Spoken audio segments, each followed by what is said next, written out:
Allah, Allah, Allah, Allah, Allah, Allah, ya Rasulullah.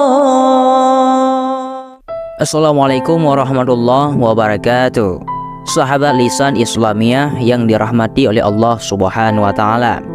Pada kesempatan kali ini saya akan membahas ataupun saya akan menceritakan sebuah kisah yang berjudul Kisah Cinta Sahabat Nabi Muhammad SAW yang sangat mengharukan.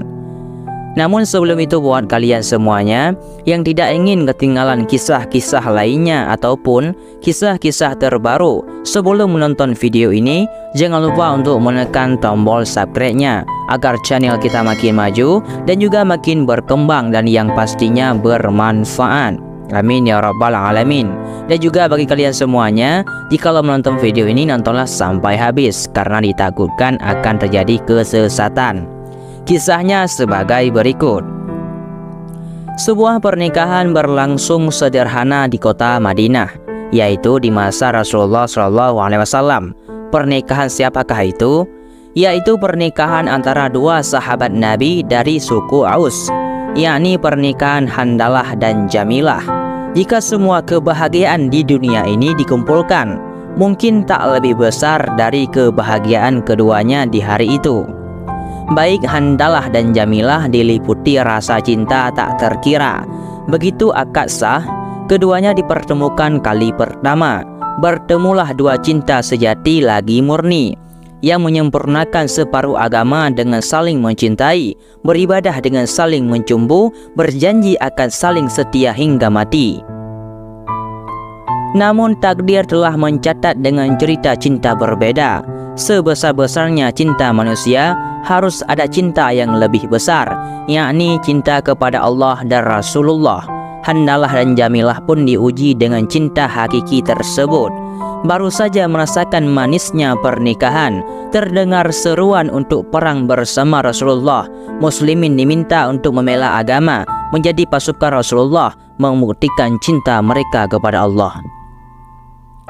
Handalah pun bangkit dengan iman yang kuat, namun sebongkah hatinya begitu berat meninggalkan istri tercinta yang baru saja ia nikahi. Bahkan pernikahan tersebut baru saja terjadi dan keduanya masih diliputi cinta yang begitu bergelora. Meski demikian, cinta keduanya tak melebihi cinta kepada Allah dan Rasulullah. Handalah tetap bergegas menyambut seruan jihad, sementara Jamilah mendukung suaminya dengan merelakan Handalah pergi. Berat sudah pasti, namun cukup pelukan dan air mata saja yang mewakili. Karena terburu-buru, Handalah tak sempat mandi junub. Ia bergegas untuk bergabung dengan pasukan dan menyusul Rasulullah ke Bukit Uhud. Ia pun bertempur di perang yang tercatat kelam dalam sejarah Islam.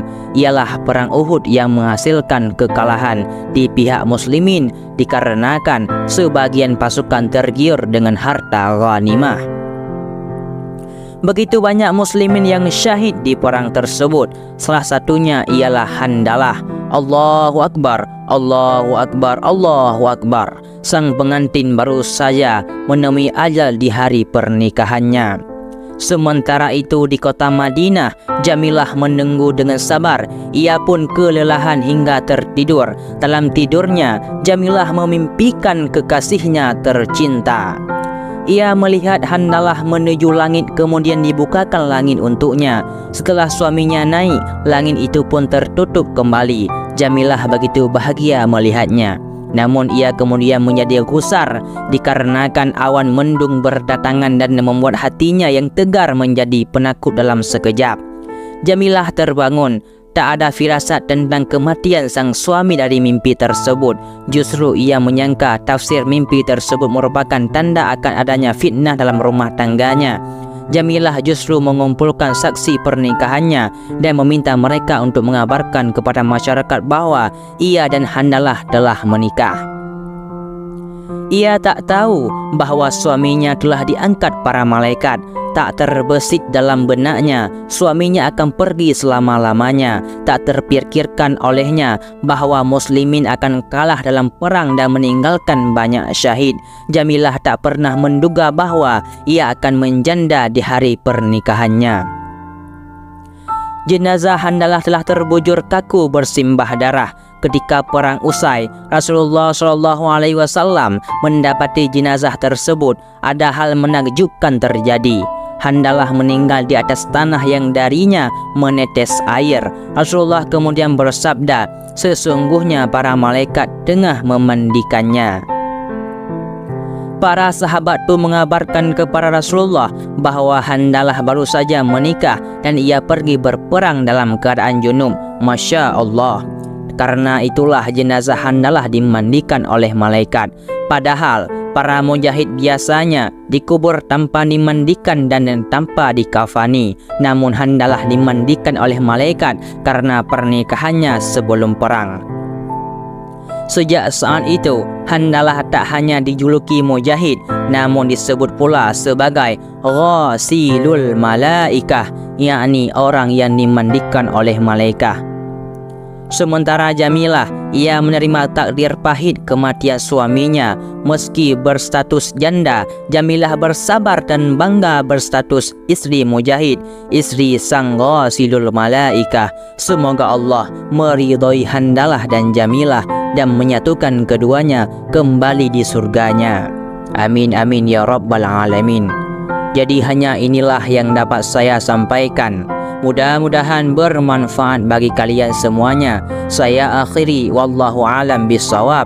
Assalamualaikum warahmatullahi wabarakatuh. Allah Allah